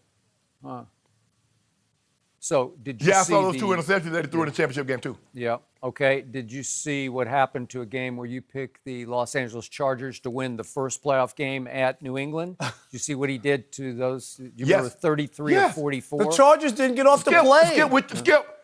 Skip, we're talking about receive. You always go back and pick out bits and pieces. I saw him against Tennessee, too. I saw him against Detroit also. Did you see those games, Skip? Did you see those? By the way, I thought you did. Yeah, I got to make a quick comment. Shannon Sharpe says that he can't say anything negative about Tom Brady because it's blasphemous. If it were truly blasphemous, God would have struck you dead a long time ago because all you do is just spew blasphemy every day. Like the Brady, I have to take a shower right after every show because I'm just covered with Brady hate and Dak hate. It's the Dak hate is rivaling the Brady hate now. But on this show, from you two and everybody else who comes on the show, nobody likes Tom Brady. What I do, Skip, I judge Tom Brady game by game. You want to go back and talk about what he's done. What did he do against the Chargers? What did he do in the AFC Championship game? I'm not talking about that. I'm talking about what did he do against Buffalo. I'm talking about what did he do last night and how did he look last night. I judge him game to game moving forward. I don't judge him going backwards. Okay, I'll just judge him by last night. Last night, Tom Brady, to my eyes, looked like he was 42 going on 24 because it was a virtual masterpiece. What he pulled off last night, he went 31 of 41 for 334 yards. By the way, he did sneak in for 2 touchdowns because he is simply the greatest quarterback sneaker we have ever seen, and that's not even close. How about the first sneak? Wasn't there a sneak from 3 yards out? What was that? It's Psycho Tom. He just wanted to get in the end zone. But here's the point. Last night there was extreme wind in Foxborough. And if you're throwing with it, it was hard to touch pass it and keep it from just flying off the handle and just soaring out of bounds. And if you're throwing into it, every ball just nosedived. And Daniel Jones, Danny Dimes, he got victimized by the wind a couple of times. So the point is... No, he didn't. He just threw some horrible balls. Thank you. Yeah, whatever. So New England has been absolutely decimated on offense with injuries. He lost his left tackle, Isaiah Wynn. He lost his center for the year, David Andrews. And all of a sudden last night, they lost so many bodies that they had to stick with the same personnel group for the entire second half, called 11 personnel, where you just go 1 running back, 1 tight end, and 3 receivers because they were out of bodies. They couldn't, again, they're the best mix and match team personnel-wise in the league because they'll hit you with personnel groups right and left. And Tom said, in my 20 years in the league, we've never had to do that, stick with one group for the whole second half because they're just running low on bodies. So I always make the joke to Shannon, Tom Brady is so good that he could walk out before a game in Foxborough and just look up in the stands and say, hey, you and you and you 3 guys come down here, these 3 guys from Dorchester, and I'll make it work with you 3. Last night, he was virtually throwing to 3 guys from Dorchester because he's throwing to little Gunnar Olszewski. You know Gunnar, right? Oh, yeah. Yeah, from Bemidji State up in Minnesota. You know, I mean, he's undrafted rookie free. Huh? I think it's Bemidji. I just looked it up. Bemidji State. Okay. Well, that's what I just said. It's Bemidji? I thought it was Bemidji. Well, I just looked it up to see how to pronounce it. Maybe it's wrong, but that's what it said was Bemidji State. But whatever. It's 200 miles north of Minneapolis. That's where that kid came from. And he's catching passes as an undrafted rookie in a Thursday night game on Fox from Tom Brady. Really? How about Jacoby Myers? He's a college quarterback, undrafted rookie free agent. He's catching passes last night from Tom Brady. How about Ryan Izzo, a 7th-round pick from 2 years ago? He was the tight end because Matt Lacoste, the new Rob Gronkowski, he got hurt in this game. Hey, stop trying to knock 7th-rounders. Okay. Stop trying to knock 7th-rounders. But, Skip, you got excuses. Tom Brady. Tom Brady's supposed to be that guy. You said that. You know what? He can make anything work. Now, all of a sudden, wait, time out. Him. Help me out. 31 of 41 for 334, and it didn't work? How? It didn't work because Tom Brady didn't throw a touchdown for the first time in 11 years in a home game, Shannon. Since 2008, week 1, Tom Brady did not have a touchdown pass. Rob, hold on, Skip Bayless. You keep telling me about the win and about Isaiah Wynn and his what you call him? Alex Guerrero said this year that Tom Brady can with his mind, he can bend things. He can make it happen. So why did he make that ball curve?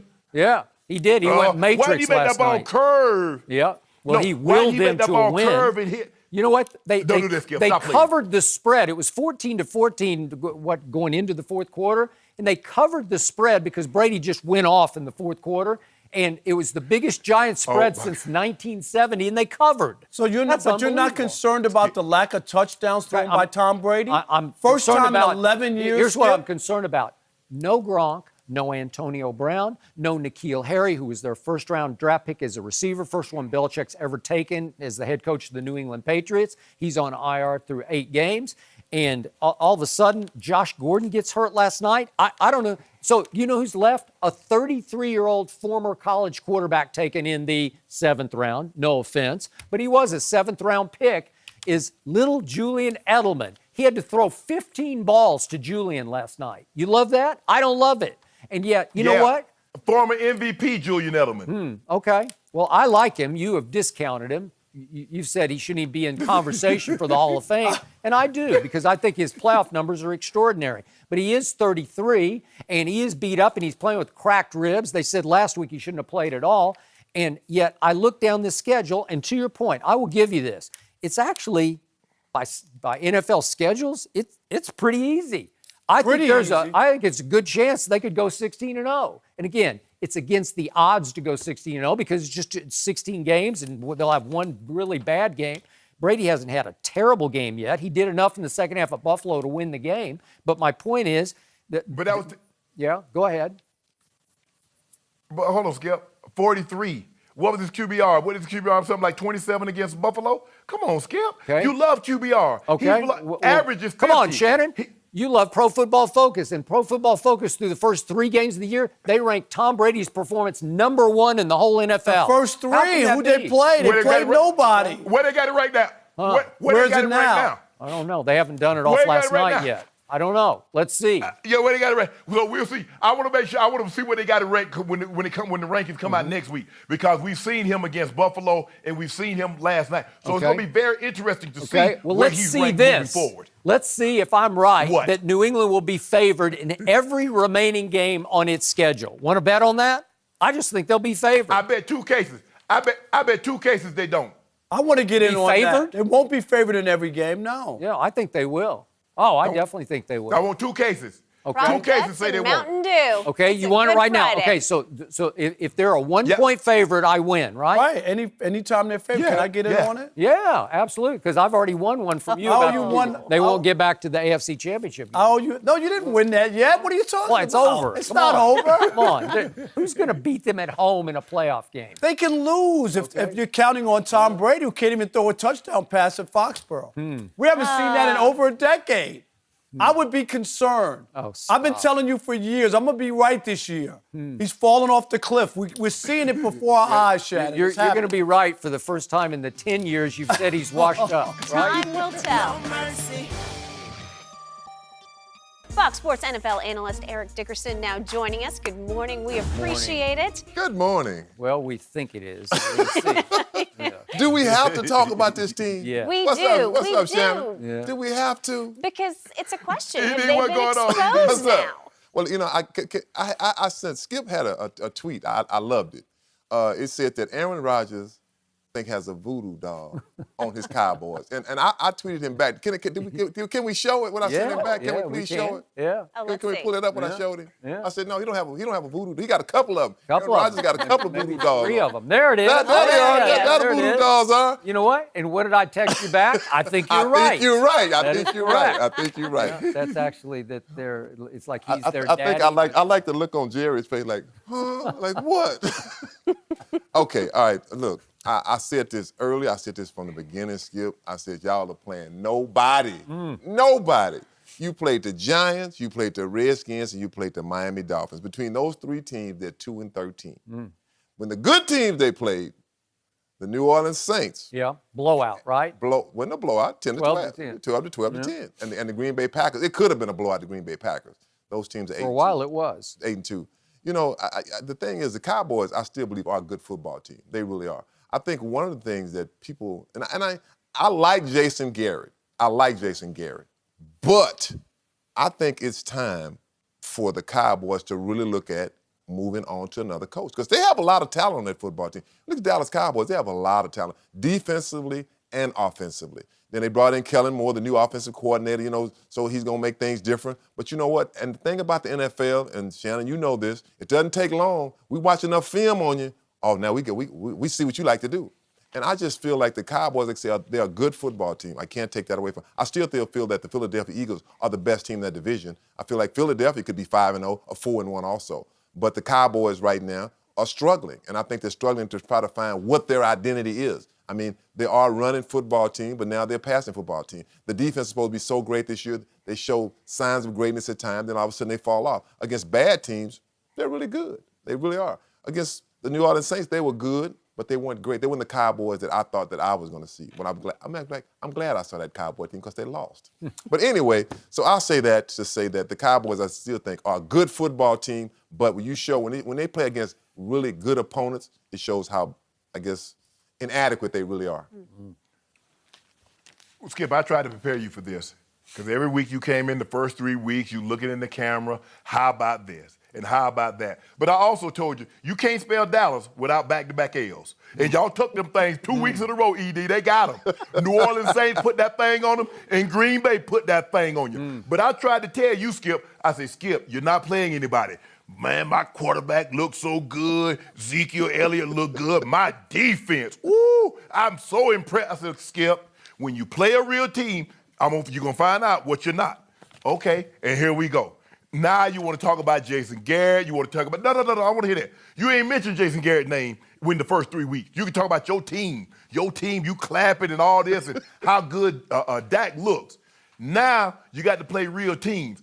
You get a little break now. You get a little break this week because you got the Jets. The Jets aren't very good, so I'm not going to sit here and try to build them up and make people think they are good because they're not.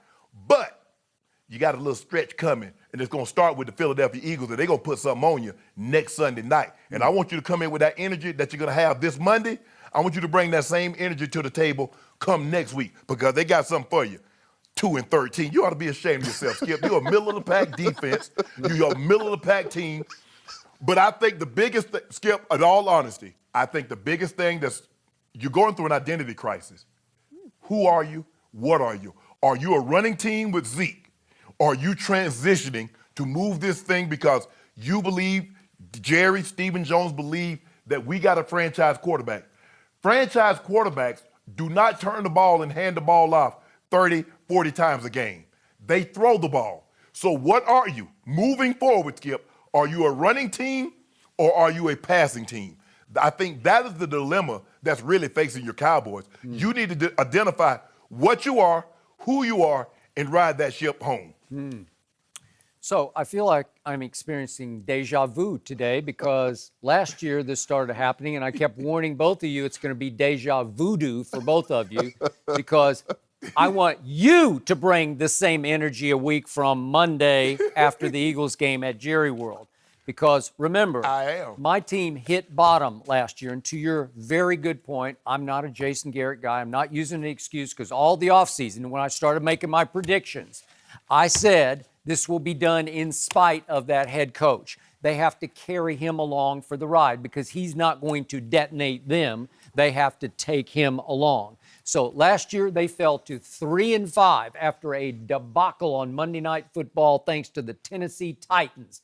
And the next week, guess where they went?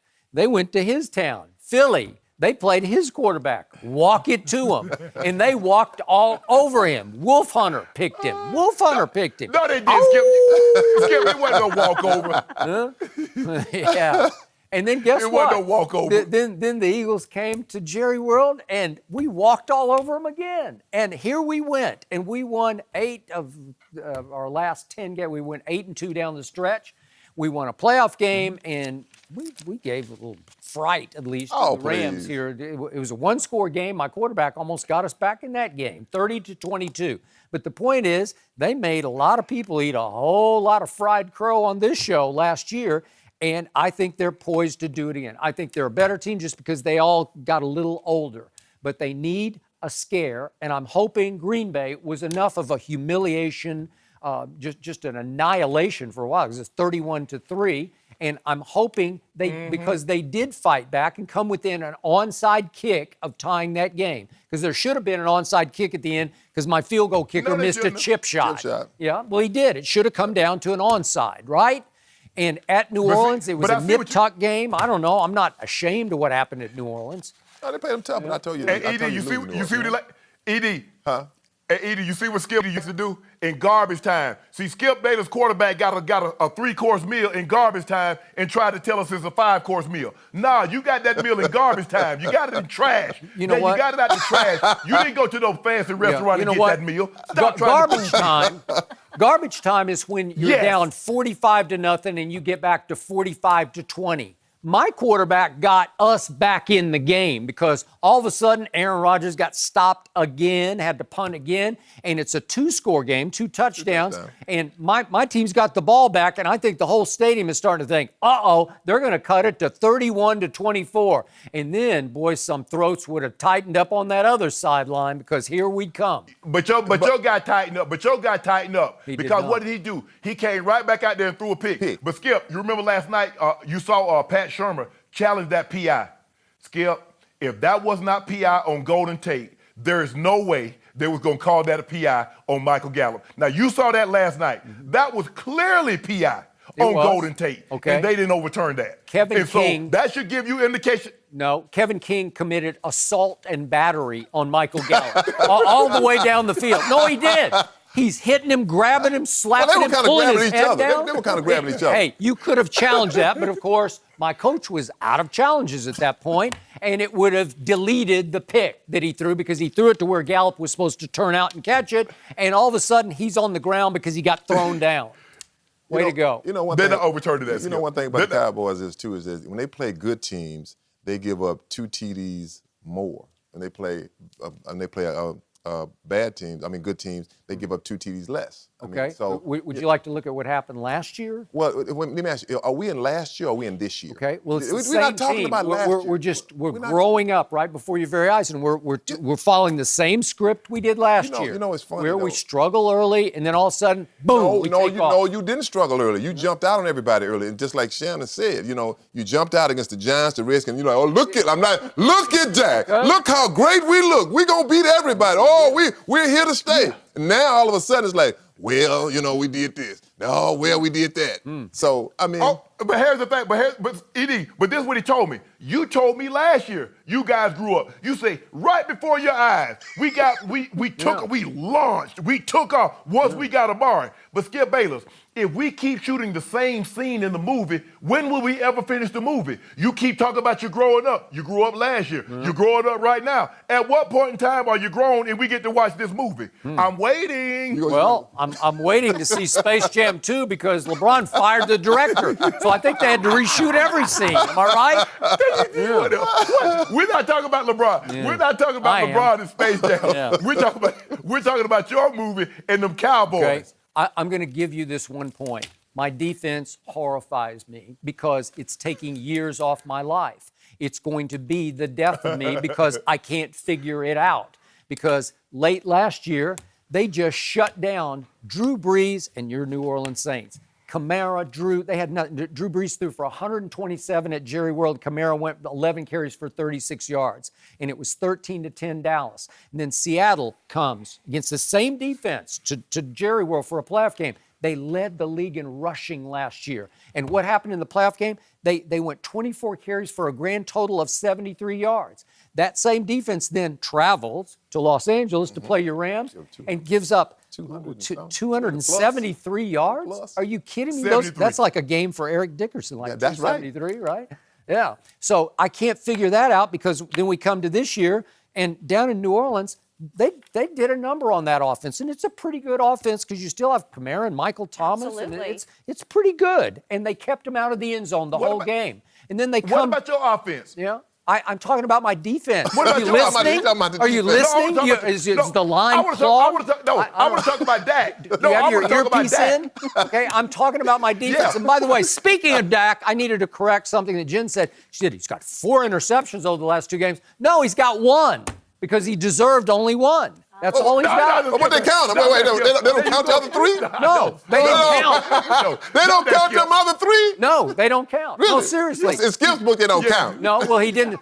The end of the New Orleans game, he throws a Hail Mary on which he gets blasted by a slot blitzer right in the face, and they don't call roughing. Well, let me ask you, if he did throw a touchdown, they'd have called it a touchdown, wouldn't it? Okay. Well, there you go. It'd have been a touchdown. Threw a touchdown. I'm just talking about he didn't deserve that one. The one to Amari early. He deserved it.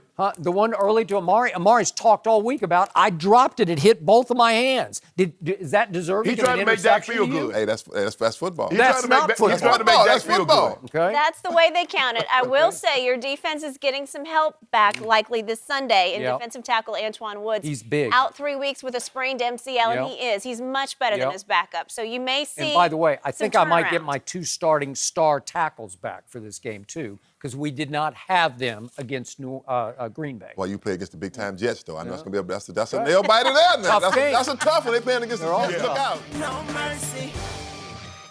Colin Kaepernick's representatives have released a statement to address the, quote, false narrative regarding their client. The statement says Kaepernick's team has reached out to all 32 teams and have not received a response. The statement also listed Kaepernick's statistics and accolades as reasons he should be given a shot to be on an NFL roster. Shannon, are you at all surprised they decided to release this? I am, and I don't really know what the narrative is, Skip. You know, Skip, anytime, you see a commercial or you see programs on television, there's what we call a target audience. There's people are trying to reach a certain group or demographic of people. Well, the target audience that Cap is trying to reach, his representative told you, they've already reached out. And they said, we've gotten little to no feedback. Putting this out statement so we can read it, Skip, you, myself, ED, none of the fans are in position to give Cap a trial or help Cap get a job. The representative said we reached out to all 32 teams and had little to no feedback. I mean, Skip, you and I have been talking about this since it first happened. And I've said that Cap wanted to play. Cap wanted an opportunity. And I said the teams that brought Cap in, they talked about, Cap, you're doing this. I mean, what are you thinking? And nobody asked him to put anything on the board. Nobody asked him to go throw passes. Nobody asked him to watch tape. That didn't happen. They bring in guys out of retirement that's been retired 2 years, 3 years, guys that have been cut, bringing all those guys back. Nobody's called Cap. So for me, I'm surprised they put this out. I don't know why, because he said, we've reached out to all 32 teams, and we've had little to no feedback. So I don't really, what, are you trying to guilt them into this? Everybody knows what has happened. He's been whiteballed, and I don't believe Cap's going to get an opportunity to play in the NFL again. I hope I'm wrong, and it doesn't bother me. I'm glad that he wants to, he's continuing to work out, train, eat properly for an opportunity, hoping that opportunity comes. But, Skip, I don't believe that opportunity is going to come. Well, Go ahead. I agree, Shannon. I said when Cap took this stance, and I think he did it for the right reasons, but sometimes wrong message in a sense. And not the wrong message, just that people take it wrong, especially when you're talking about the flag and the United States and people who've died under the flag. Most military, and it rubbed people wrong. I think that for him, like you said, he's reached out to all teams. We can't make them give him a job. We can talk about it. Does he deserve a job? He most definitely deserves a job. Can he play? Can he start for a team? Most definitely. But you got to understand, when I said when this happened, I said they're gonna blackball it. I mean, it is. In the league, it's some really good owners, but there's some owners that's got that we call that old good old boy mentality. Hey, look, I'm gonna talk to my buddy over here. You don't touch him. You don't touch him. Okay, we ain't gonna touch him. Then all of a sudden, it's like a wildfire. Some teams don't need him. They really don't. Like they can't use him. We don't need him. And then there's some teams that do need him, but they're not. Like Pittsburgh most definitely could use him for sure. I mean, I think the Jets could use him. But, with what's happened, it's like we beating a dead horse. It really is. We saying the same thing over and over and over. And I know he wants to play football. That's the hard part, to look at a guy that's working out. And you think about this. At night when he goes home and he lays down, he's like, I'm sure he dreams about playing football again. He thinks about playing football. When he played, like, man, if I could just get one more chance, I could just get that one more shot, I could show them, I did this, I did it for the right reason, but I just want to be a football player. And they're just not going to I don't think they'll ever give him that chance again. So I want to say once more on this show, as said dozens of times, I still believe with all my heart and soul in the stance he took.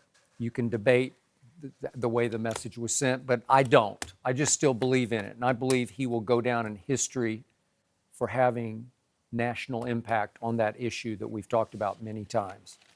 But I was surprised because the statement came out of the blue, because I would be shocked if a team signed him now, because that ship sailed a long time ago. This is almost 3 years out. And I can't get out of my mind my longtime friend John Wooten, who was running the Fritz Pollard Alliance, overseeing the Rooney Rule. He called me, this is in 2017, I believe he's in touch with you also, Shannon, because he had several teams, he told me, interested, on red alert, like, here we go, let's do it now. But they all wanted Colin to just come in and look them in the eyes and say, this is where I am with my protest. This is where I am with my commitment to being a starting quarterback, all my heart and soul, with your franchise.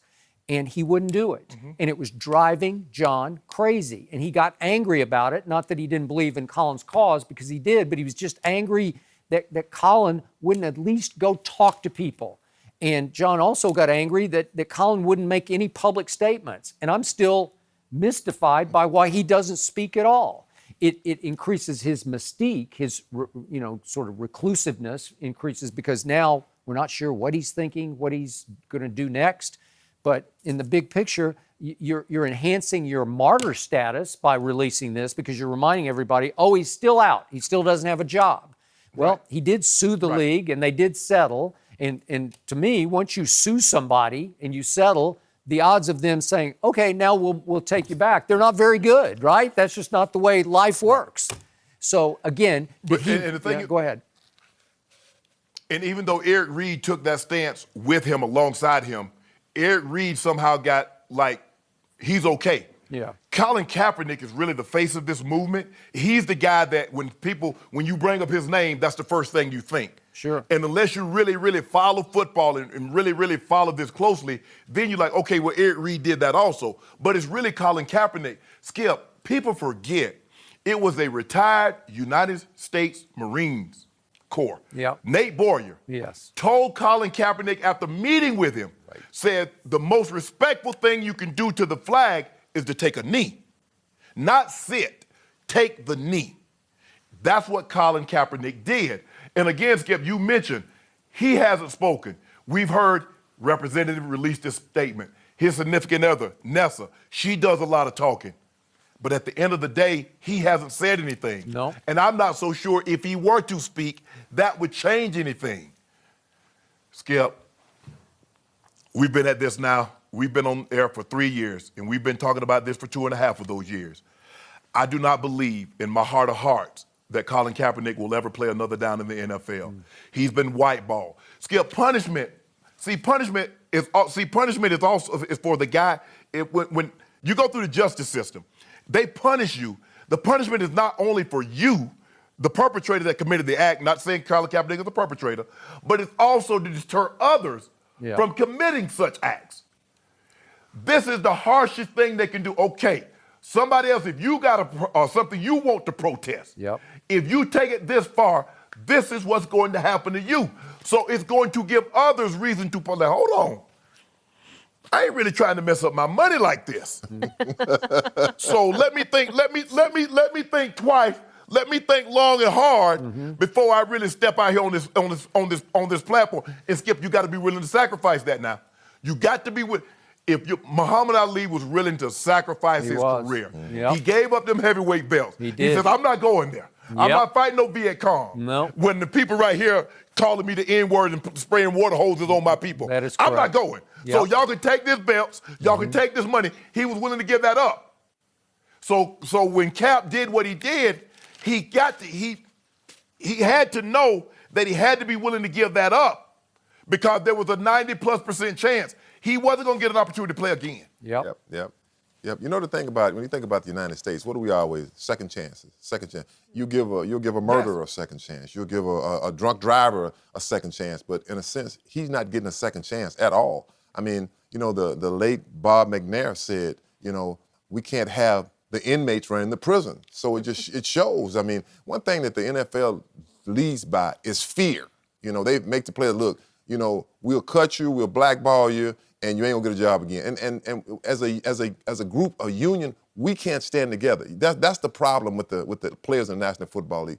We can't stand shoulder to shoulder like baseball and basketball. When I look at basketball, the owners and the players, they're right there together. They love each other, but they get along great. Baseball, the same thing. Football, the disparity is the owners are up there and we are down here. And that's just, and a lot of players are just afraid, like, hey, man, look, I don't want to touch that. But you said one thing, I do give Eric Reed props for sticking by his friend. I mean, one thing I do like, I love loyalty. And it shows he's loyal to his friend. Like that's my boy. Yeah. You're not going to talk about him because, you know, Eric knows him. You know, the public, we don't know him. I've never met Cap. I don't even know. I've never met him. I just seen him on television. But another thing you said, both of you said, he should have talked a long time ago. He should have said, hey, you know what? This is where I'm at in my stance. I want to talk. I'm going to tell you what I think. I was told this, but I'm not disrespecting the flag. I think if he came out and said, I'm not trying to disrespect it. I love my country. You know, I love the military. And I think that would have kind of like, oh, okay, well, I kind of see where he stands, but I really think it's too late. I've interviewed him several times before games, and he's just a quiet guy. He's not outspoken. He's very demure. But when he does speak, he is a powerful speaker. Powerful, yes. Eric, thanks so much for being here. Thank you. We appreciate it. Yeah, how about them Cowboys? Oh, stirring the pot still. Stirring the pot. Where did that come from? That was a just how about them Cowboys? That was a little bit low, huh? And we're out of time to respond. No mercy. Shannon, two of your favorites. Is Carson Wentz starting to rival Patrick Mahomes as the best quarterback? Whoa. Slow down now, Pro Football Focus and all these power indexes. Hello, where's Dak? Oh, never mind. We'll talk about Dak in a few minutes.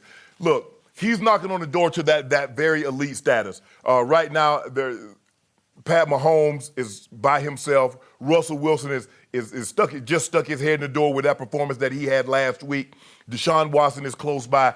But I love what I'm seeing from Carson Wentz because I'm seeing a guy that's growing up. He stands out. When you watch him play, you see a guy growing right before your very eyes. He's a couple of bad drops away from probably being undefeated because we saw this on Sunday night, the drop that he had that would have probably won the game in Atlanta. You saw that too, Skip Bayless. You saw all those drops that they had that Sunday when they lost to the Detroit Lions, Skip. And the guy came out the viral video. The building was burning down. The guys were throwing babies. We were catching babies, unlike Aguilar, who was dropping everything today.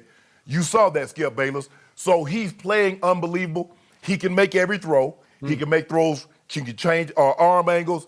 He's great in the pocket. He's a big kid, can make plays outside of the pocket. I love what I'm seeing. And they said he's playing better than his stats would indicate. You see, Skip Bayless, I get caught up in analytics and all that other stuff. These old glasses right here help old Shay Sharpe see real well. And I can see that he's playing better than your guy. I don't need glasses because I have LASIK surgery and I can see 2015 all the way across the floor to where the herd is over there, Colin Coward. So here's my point. I'll give you that he probably deserves a little better than he's gotten so far.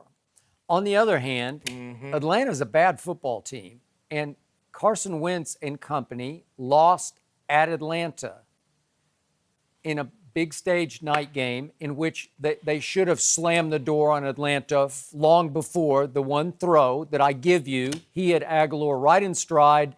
I'm pretty sure he would have scored if he had just caught this football. So I'm going to give you that one. But do you know there are previous 4 quarters that got played? And Carson Wentz is wild high. He's wild low. I still extremely doubt his accuracy, his consistency of accuracy, and I don't love his poise because he is a big strapping kid from North Dakota, and he's going to huff and puff and just throw the ball through a brick wall. And it never comes across for me that he has feel and touch for playing quarterback. I'll take my guy over your guy any day. I'm talking about Dak over Carson Wentz. And it is interesting that Dak Prescott still leads the entire National Football League in QBR. And QBR takes into account what I keep trying to tell you. They know when an interception is deserved and when it's not. So QBR is screaming at you, hey, Skip's right about this. He didn't deserve 3 of his last 4 interceptions. That's what it's telling you. And it's telling you that Carson Wentz has had long stretches of mediocrity and inconsistency, or he wouldn't be 5th in QBR. He would be 1st. So go ahead. Well, since you tell me QBR measure all these things and it knows everything, so why did it give Tom Brady that 43 last night? I thought we were talking about Carson Wentz and Dak Prescott.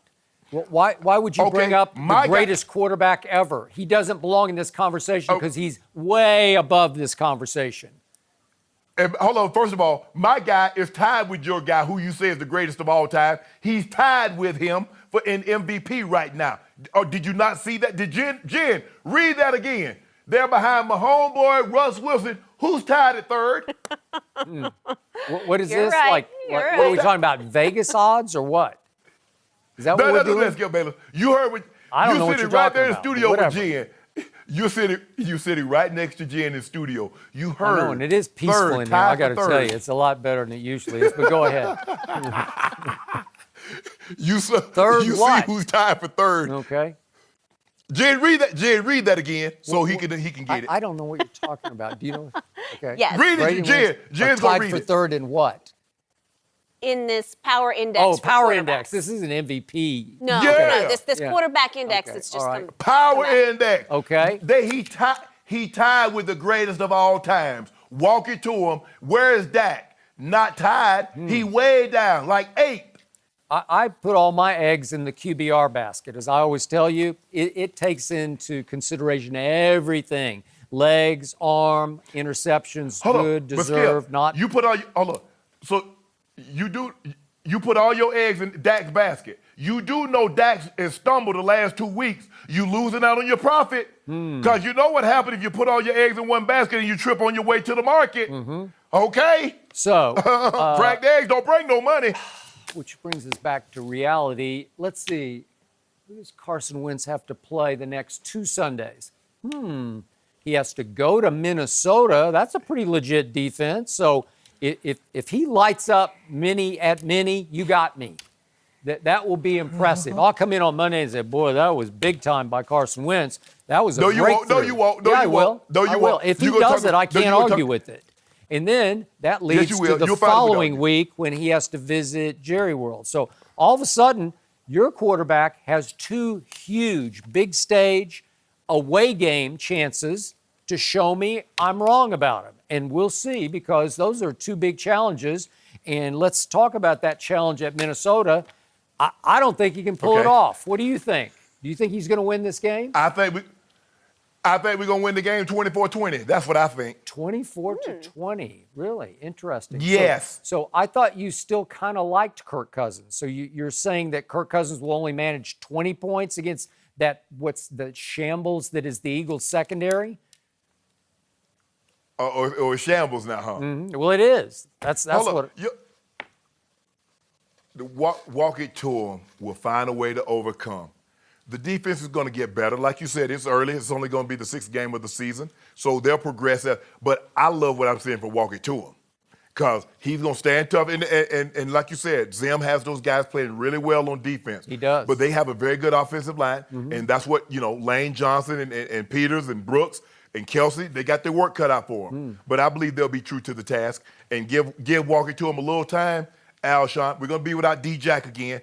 But as long as D-Jack back by next Sunday, I'll be good. Well, that's what they're saying. I'll be all good. And we'll see about that. And I keep telling you, Deshaun Jackson has never really hurt Dallas his whole career. He's been pretty quiet against Dallas, so we'll see how that goes. But now back to the task at hand at Minnesota. this Eagles-Cowboys division rivalry always makes for strange bedfellows because from week to week, one week I have to root for Aaron Rodgers, and then I have to root against him when he comes to Jerry World. And now I have no use for Kirk Cousins. What I tell you, underconfident, overachiever, most overpaid player in the history of pro football. But all of a sudden, this time, go Kirk, go. Be first Cousins this week. Okay. Yeah, and I kind of like him. I think again, against that secondary, can he get Thielen and Diggs going? Can he get Dalvin going, flipping it to him or handing it to him? Dalvin's been lighting it up, man. Whew. So clearly, that's you've really got the Kirk key. Cousins and the Vikings. Yep. Shannon, you're still going to ride with walk it to him and the Eagles. It'll be a fun one to watch, that's for sure. 28 to 24, Kirk Cousins over walk it to him. I'm going to give you 24 points against a really good defense. I think you're going to get lit by Kirk Cousins. It'll be fun to watch, that's for sure. No mercy. All right, so Odell Beckham Jr. has only had 4 catches for 47 yards and 0 touchdowns in the past 2 weeks. OBJ admits, the lack of production has been frustrating, and he wants to be able to help his team win. Baker Mayfield echoed that sentiment, saying you can't blame the receiver for being frustrated when he is one of the best in the league. Shannon, is OBJ turning out to be a strength or a weakness for the Browns? Well, it's hard to call them a strength at this point because they're not winning games. But when I look at it, Odell is in an unwinnable situation because he plays a dependent position. If they win the game, Odell, like last week, 2 weeks ago, when they beat Baltimore, Odell had 2 catches for 20 yards. Man, they paid Odell $20 million to catch 2 balls? Okay, Odell catches 100 yards, they lose. Why you paying him that money? He's not winning, so Odell can't win. I tweeted the other night when he finally got his hand on the ball in the punt return and he fumbled. I said, he's pressing. I said, the thing is that he wants to make a play so bad. He's so, man, I haven't had the ball in my hands in such a long time. I'm going to show him. I'm going to make this big play, and therefore, Skip, they'll call more plays from me, and I'll show them what I can do on the offensive side of the football. He starts to press, you drop passes, you fumble the ball. Skip, he can't win. Odell is in an unwinnable situation because he's put himself in this position. See, like if they win a game and Julio only catches, 30 yards, nobody says anything. But Odell, if he only catches, like, why you paying Odell $20 million for 20 yards?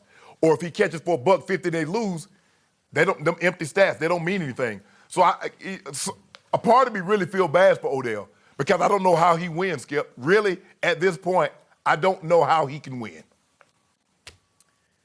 I hear everything you just said, and I want to like Odell. I want to like him on and off the field, but I'm to the point that when it comes to the Cleveland Browns, he's just more trouble than he's worth. That's obviously what the Giants finally decided. He's just more trouble than he's worth. He's not worth this much money for us. We can do better by spreading the ball than force-feeding Odell. So now Freddie Kitchens has gone haywire trying to force-feed Odell.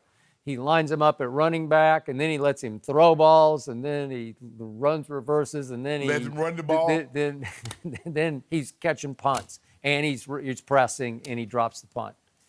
And it's hard to watch because I remain a big Baker fan. Obviously, I was back to his University of Oklahoma days, and yet I'm starting not to recognize the Baker I saw last year with the Browns when they did spread the ball, and he didn't really care where he threw it. Jarvis seems like a good guy. He gets over-emotional occasionally, but he was not force-feeding Jarvis. Jarvis was the leading receiver last year, but Antonio Callaway caught a bunch of big balls.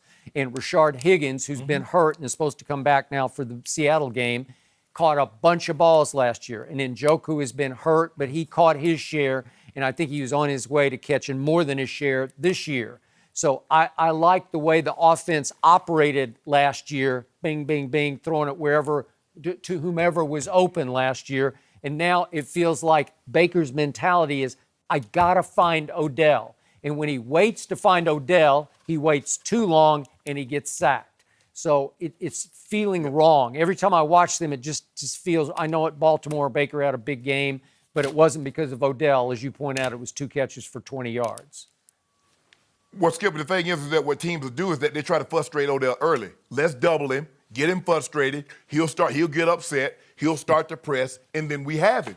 And that's the thing. I kind of feel bad. But what Freddie Kitchens, instead of trying to make everybody happy, play through Chubb. Skip, what teams don't realize is that when you play action, sure. Look at Tom Brady when he play action. Skip, how wide the field is. Look at Dak. Skip, I played in a system when we had TD back there, and we play action.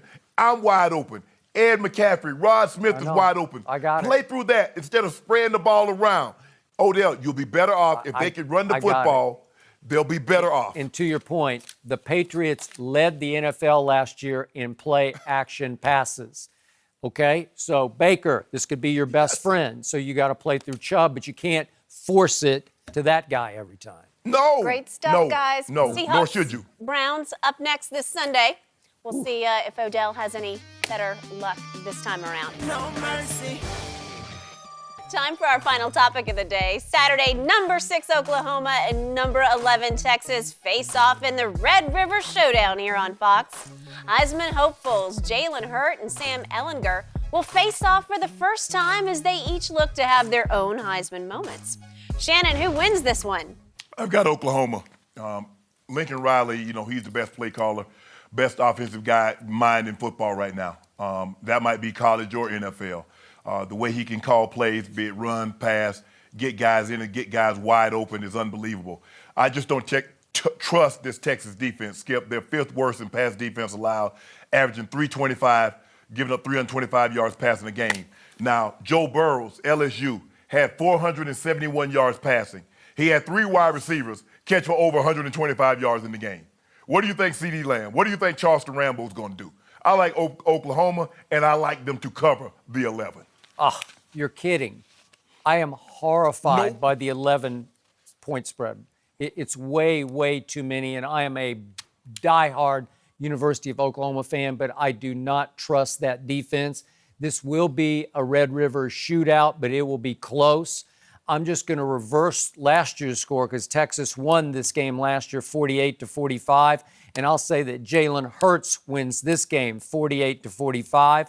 I do think he will seize the lead in the Heisman race because I see him throwing for at least 300 and running for at least 100 and putting on a Heisman show for national television on Fox. Go ahead. Well, if he only throws for 300, he should fall back because they're giving up 325, and lesser quarterbacks have thrown for 300. If he's your Heisman frontrunner, which you say he is, he should get about 450 to 500 against this porous defense because you said he's better than Joe Burrows. But I'm saying that Oklahoma will run for 250 total rush yards, so there are only so many plays in a game. So, again, if he throws for 300, I will be extremely impressed. No mercy. Thank you for listening to the Undisputed Podcast. I'm Jenny Taft. Keep an eye out for the weekend edition of the podcast tomorrow morning, featuring this week's best segments. Have a great weekend, everyone. Fox Sports 1 of 1.